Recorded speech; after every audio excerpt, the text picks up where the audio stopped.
Okay guys, ngayon mag-unbox tayo ng itong power bank. Nabuksan ko na pero tignan natin itong power bank na to. Yes.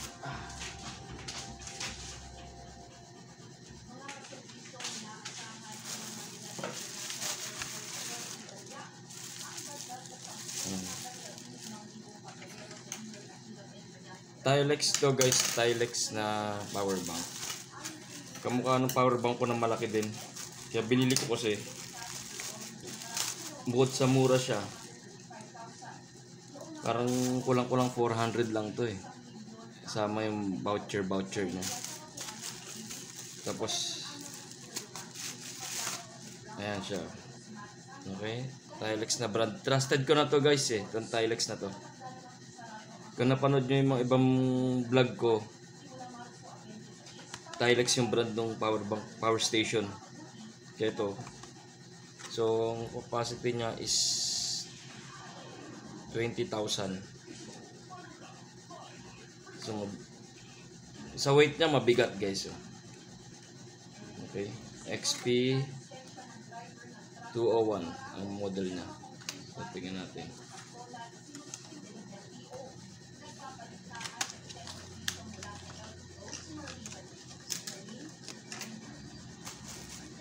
Ito pa, in-order ko kanina yung laminator. Ngayon lang din dumating to.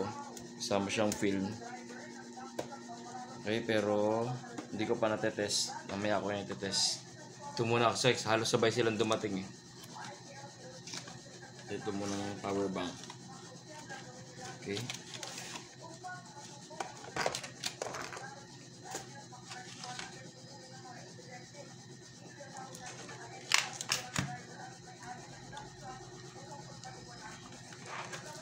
Okay, kasi yung mga power bank ko guys, meron akong power bank.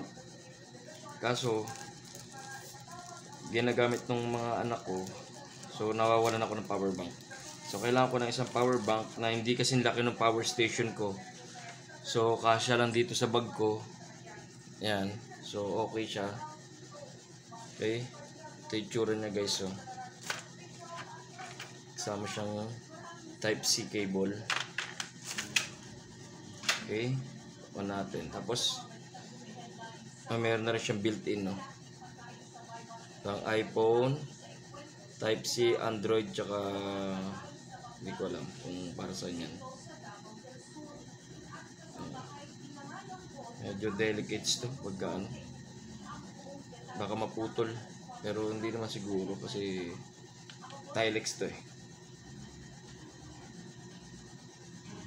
Okay, pan natin yung baon nito. Ayan, ito on. So mayroon siyang USB din dito para dun sa ito, para dyan. Ito natin.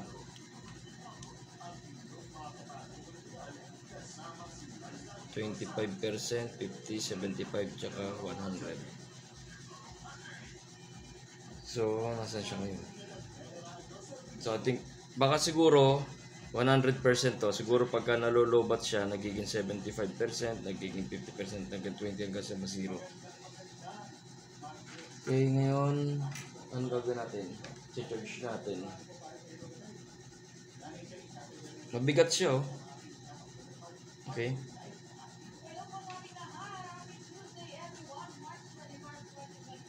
Tignan natin yung electric pan natin, guys. Doon ko i-drain to. Tama.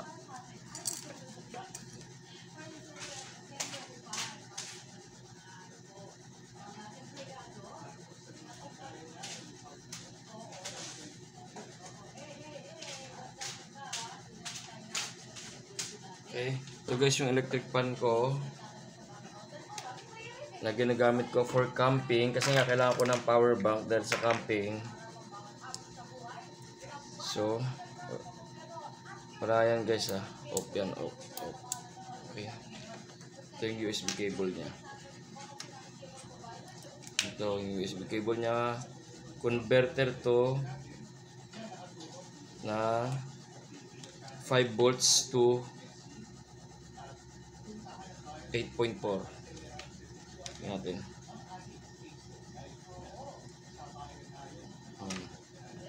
Yan guys, naka-on na yung ano ko. Tapos nag-on na rin yung indication niya. Yung pinaka saksak natin. Off ko muna electric fan. Saksak lang sa likod. Yan guys. Yan. Diba? Yan.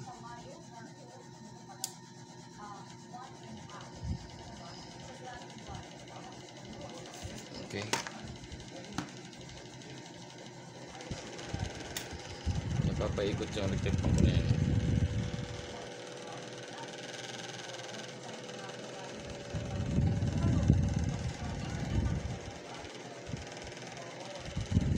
So 100% siya. Nagsimula tayo ngayon ng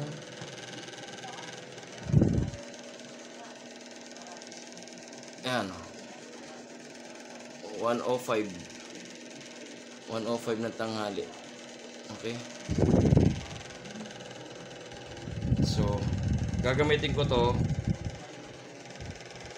Matutulog muna ako gamit to electric pan na to. Tapos babalik tayo kung ilang matitira dito. Okay, hanggang sa magising ako in 1 hour siguro. Okay, balik ako. Okay guys, ano na oh, magto 215 na. Kanina 105 ko tinesting tong power bank na to, ano. Okay, pakita ko sa inyo. Ito, na-under pa rin yung electric fan ko. Yan, naka 100% pa rin siya. So hindi ko alam kung talagang power indicator to, yung level lang capacity niya, or hindi ko alam. Okay, so hindi pa natin sure yan kasi 1 hour na to tumatakbong electric fan. Okay, tingnan natin yung manual niya.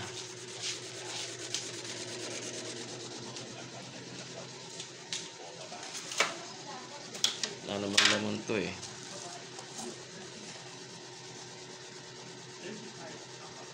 Okay, built-in cable, portable boarding, so ubra siya sa eroplano. Meron siyang, ayan, maganda yan, meron siyang intelligent charging, so LED display, which is yung yan, lithium ion ang baterya niya. Model is XP201 20,000 mAh. Okay,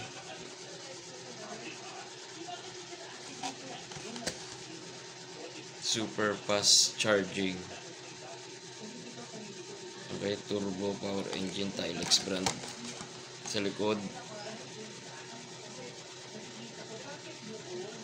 Okay, yan input, micro type C USB cable, 2 ampere ang output niya.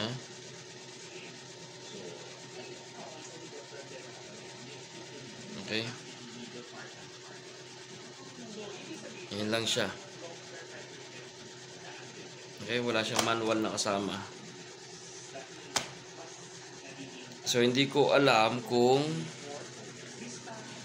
yun ang power ano niya, power indicator niya talaga. Okay, sana kung yan yun maganda kasi 1 hour na tumatakbo tong electric fan, so wala pa rin changes dito. Nasa 100% pa rin siya. So kung tama ang hinala ko,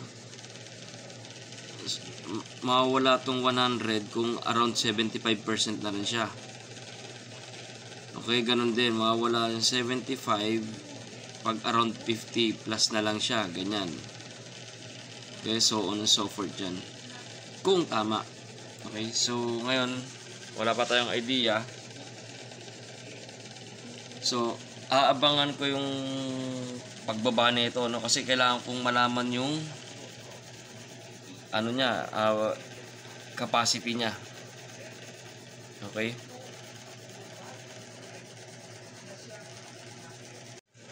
okay, so ang gagawin natin sa power bank na to is wait lang ha, kasi baka maipit yung cable. Itong power bank na to, yan, nakasaksak pa rin siya, nakailaw pa rin yung sumander pa rin yung ano niya. May nabasa ko sa likod niya eh. Okay. Pero kung sa bigat ang pagbabasihan natin, mabigat to. Itong power bank na to. Portable siya, ayan oh. Parang wala pang isang dangkal sa akin, guys.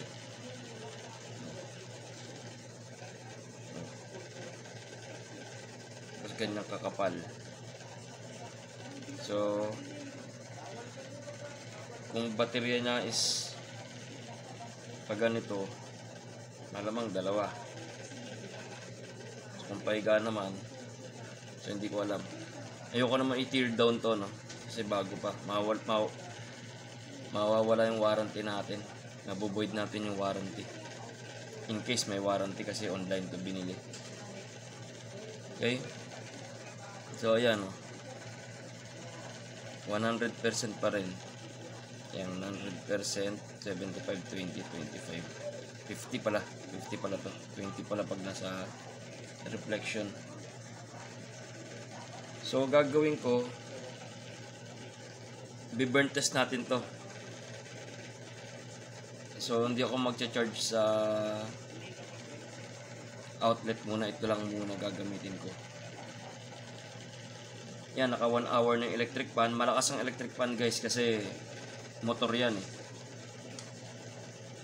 Okay, yung isang Tilex ko na power station ko na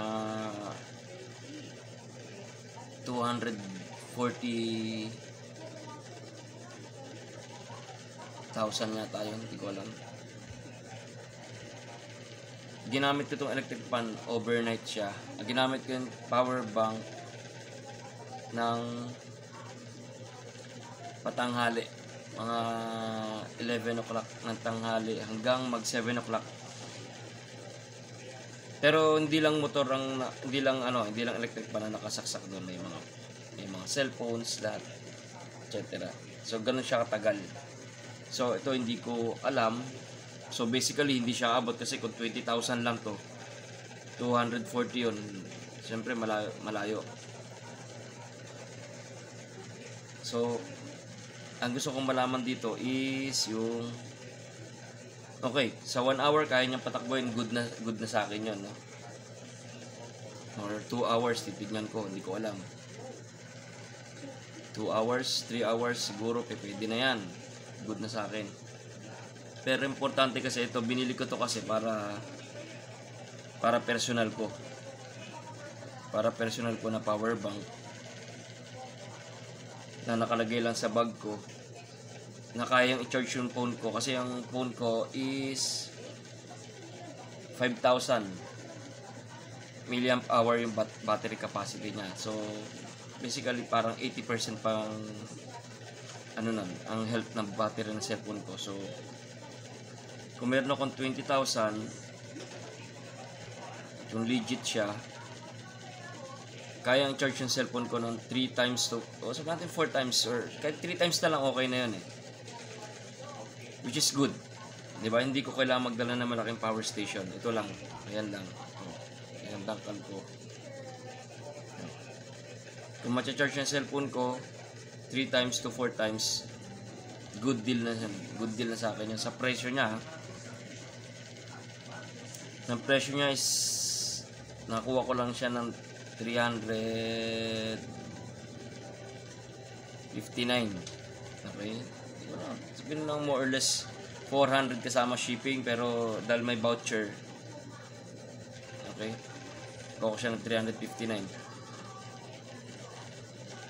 Yan, nantay ko pa rin yung ano niya, oh, yung yan, yung ano niya, yan, nantay ko pa rin para malaman natin. Tapos i-charge ko yung cellphone ko. Ngayon ang cellphone ko is parang 50% na lang siya eh. Charge ko gamit to. Itong mga cable na to. Yan. Yan, cable na yan. Yan, gagamitin ko yan. I-drain ko siya, tapos pag na-drain na, i-video natin ulit. Titignan naman natin yung charging niya. Kung ilan oras siya magcha-charge para ma-full charge. Okay, yun ang ano ko. So, antabayanan nyo yung video na to. Antabayanan nyo yung yung full review. Hindi ko muna ipopost to. Antay tayo ng siguro hours or hanggang bukas malaman. Okay? Babalik na lang ako para sa next na segment para dito. Okay? Okay. I-drain ko yung cellphone ko, guys, para dito sa natin. Ito, sa Tilex na to. Baka mabagsak. Okay? Ito. Ngayon, i-review naman natin to. Itong Quaff, kaka-receive ko lang din to eh. Yan yung box niya, oh. Quaff. Tingnan natin. Okay. Ito naman yung box niya.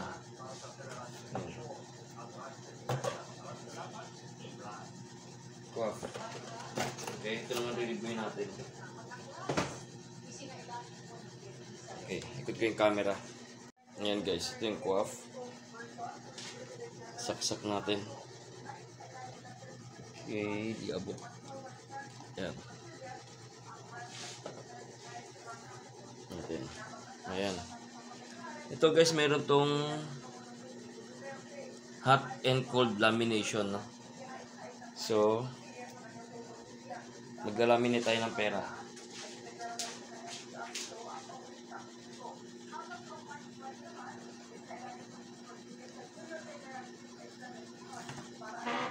Ito na lang. Ito na lang. Laminate natin to. Yan. Okay. Wala tayong example. Ito na lang. 50 pesos.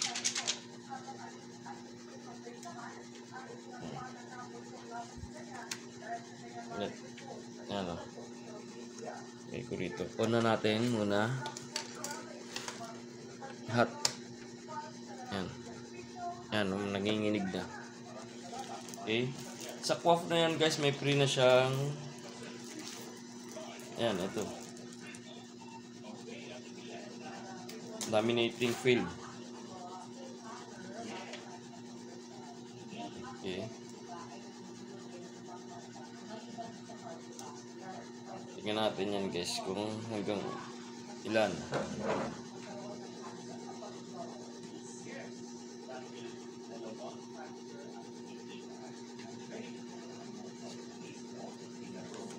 Okay.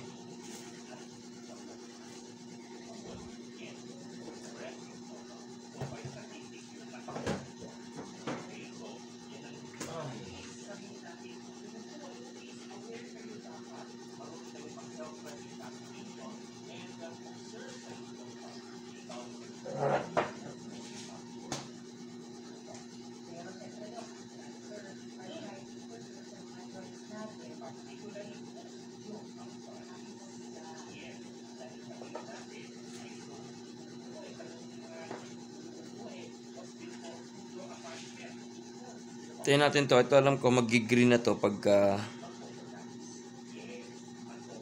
ano siya, ready na.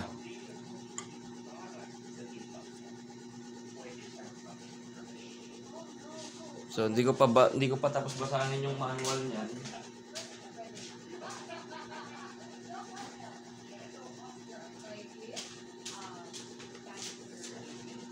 Okay. Ito yung manual niya.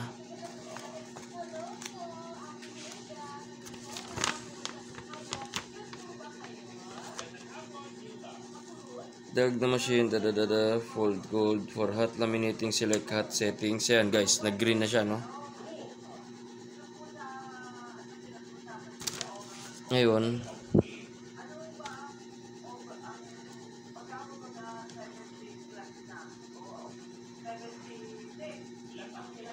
Lagay tayo ng papel guys kasi baka kainin yung film. Nangyari na sa laminating machine ko yun eh.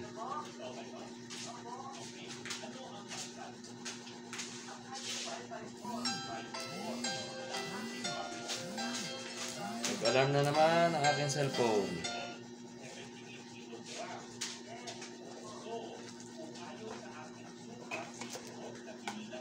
Ito guys dito.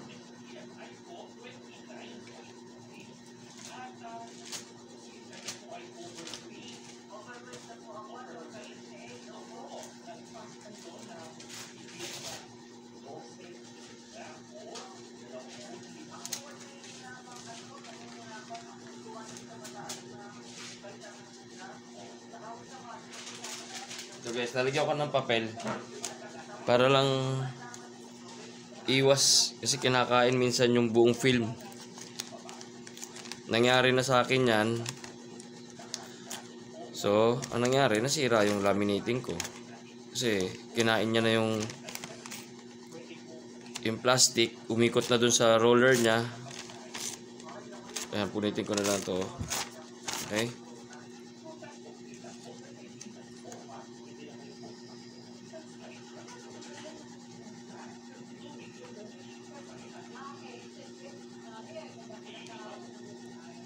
Okay, yan yung lalaminate natin. Ikit natin dito.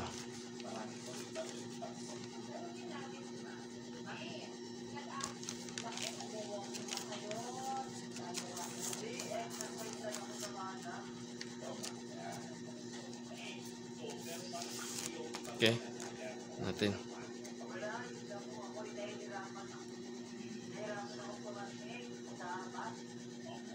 Tingnan natin sa likod.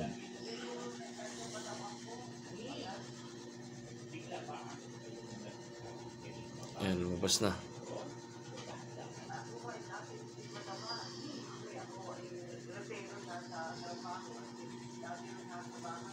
Okay. Nilalagay ko lang yung film, yung papel for safety lang. Ayan, nakalaminate na.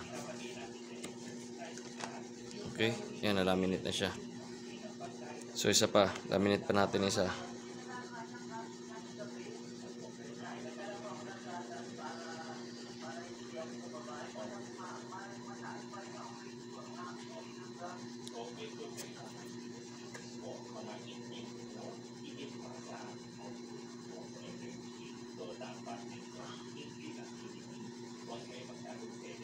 Okay, ayan, mainit. Okay, laminate na si 50 pesos. Punit yan guys, punit. Ayun yung kalahati niya nandun.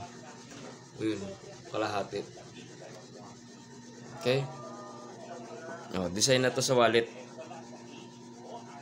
Gugupitin ko na lang yan, design na sa wallet. Diba? Okay. Ngayon,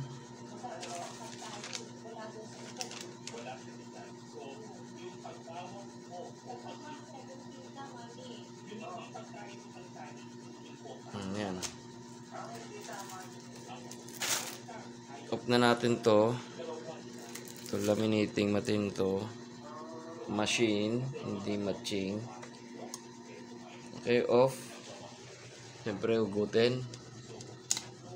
Okay. So, working siya.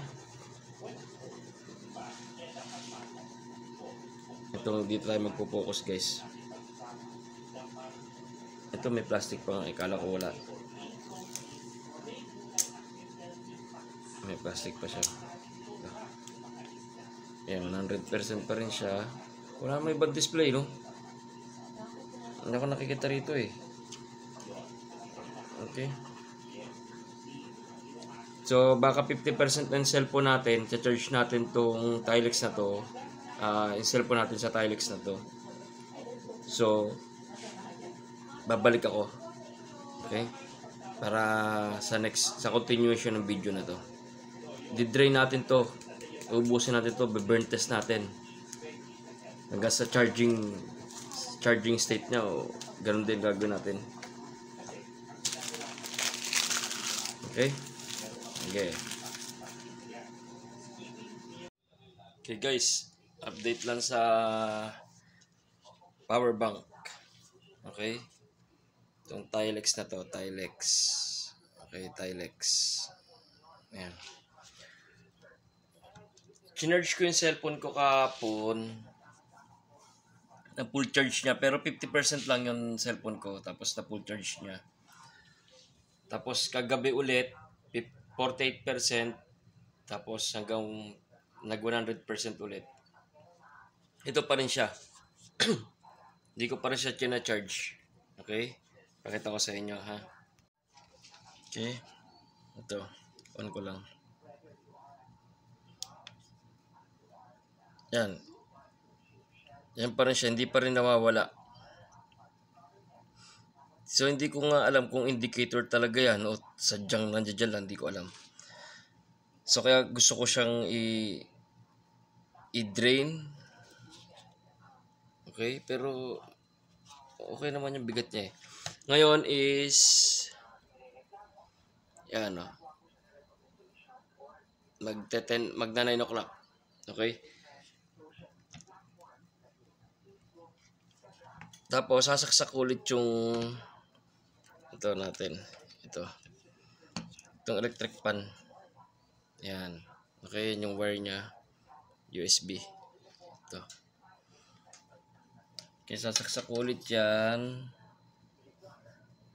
Ano ba?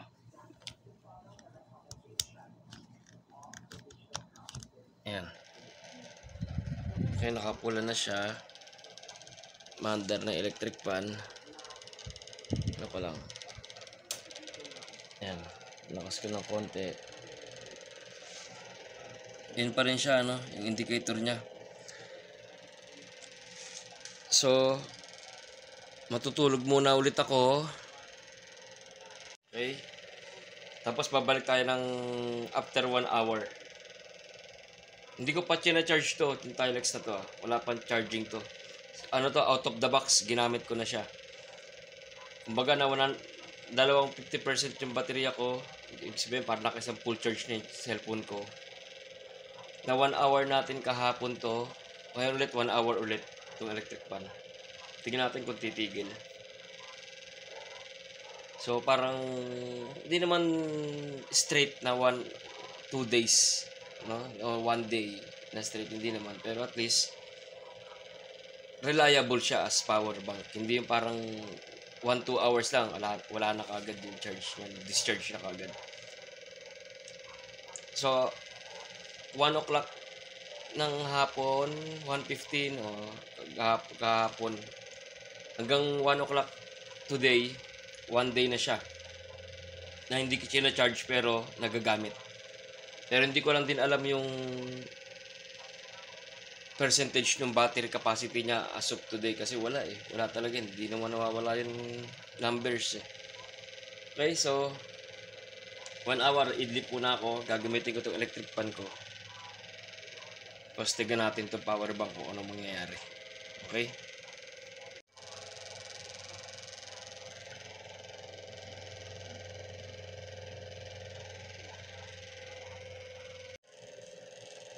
Okay guys, idlip na tayo 1 hour. Okay, pakita ko yung power bank.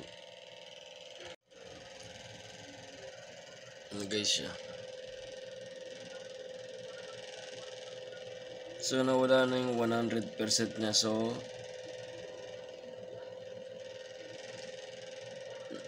natira na yung 75%, 50-25.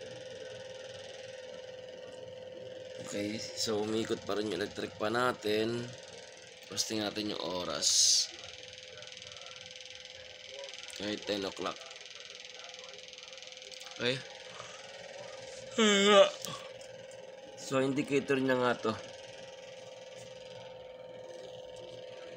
Yan. Okay, so siguro tingin ko rito is 50-75% na lang yung ano niya.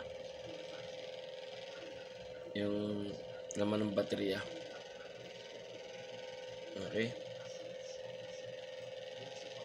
Ayan. Nag-out of focus eh.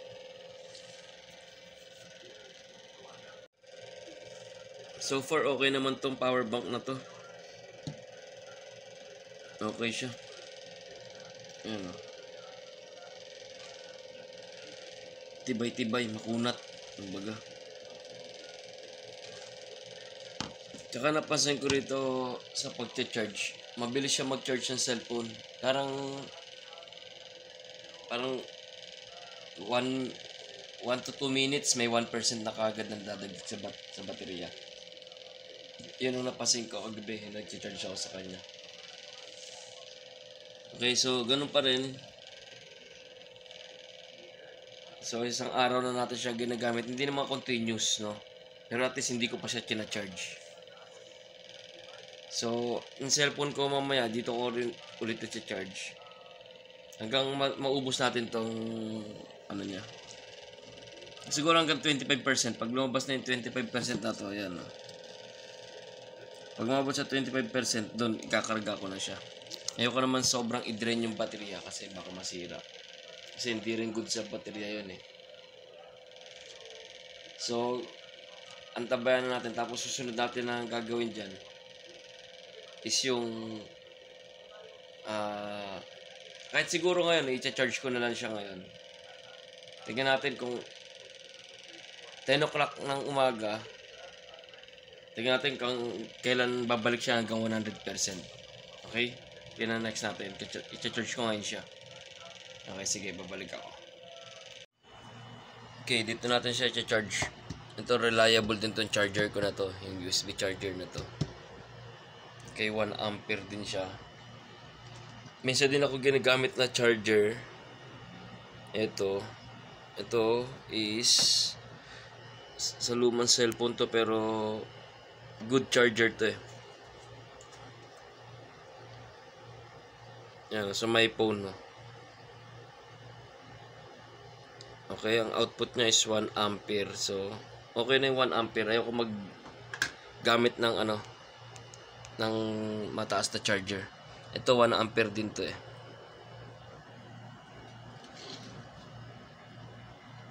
Ayan.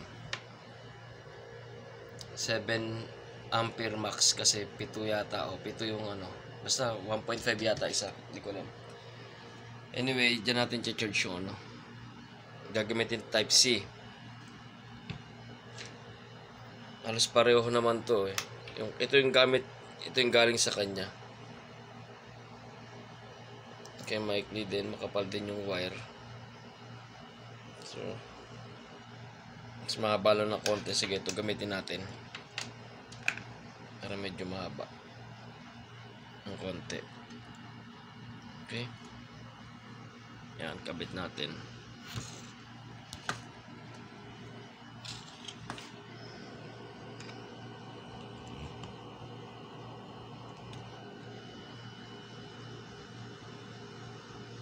Yan guys, nagbi-blink na yung indicator niya no? Yan.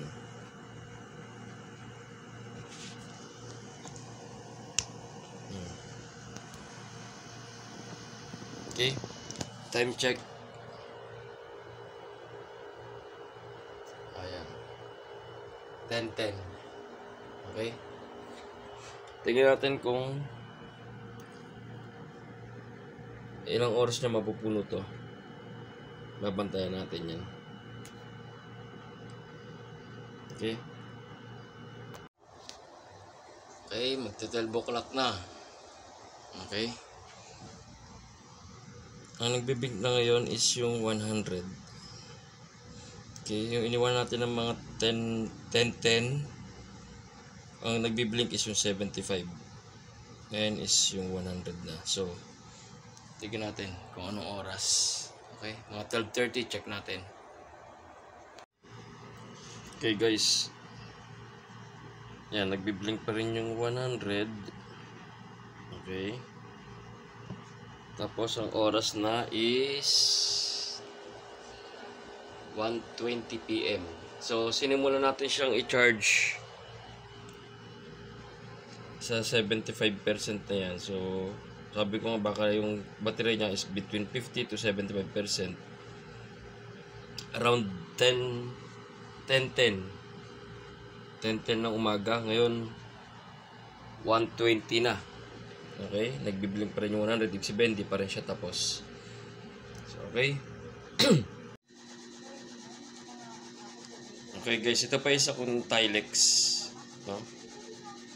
60,000 naman siya. Very legit din to guys. Itong ano to. Malaki siya. Ayan, ganyan siya kalaki. Nandito sa box eh. Ayan, bigat. Okay, tapos ito yung bago kong Tilex. Okay. Legit din siya. Okay, 20,000 naman siya. XP201. Ito naman is XP06. Kaya meron pa ako isang Tilex. Yung power station nasa kabilang bahay kasi. Pero kung mapapanood nyo ibang vlog, yun, nandoon din siya. Ginagamit namin sa camping. Okay guys. Yun, na-review na natin to. Itong Tilex na to. So hanggang ngayon naka-charge pa rin siya.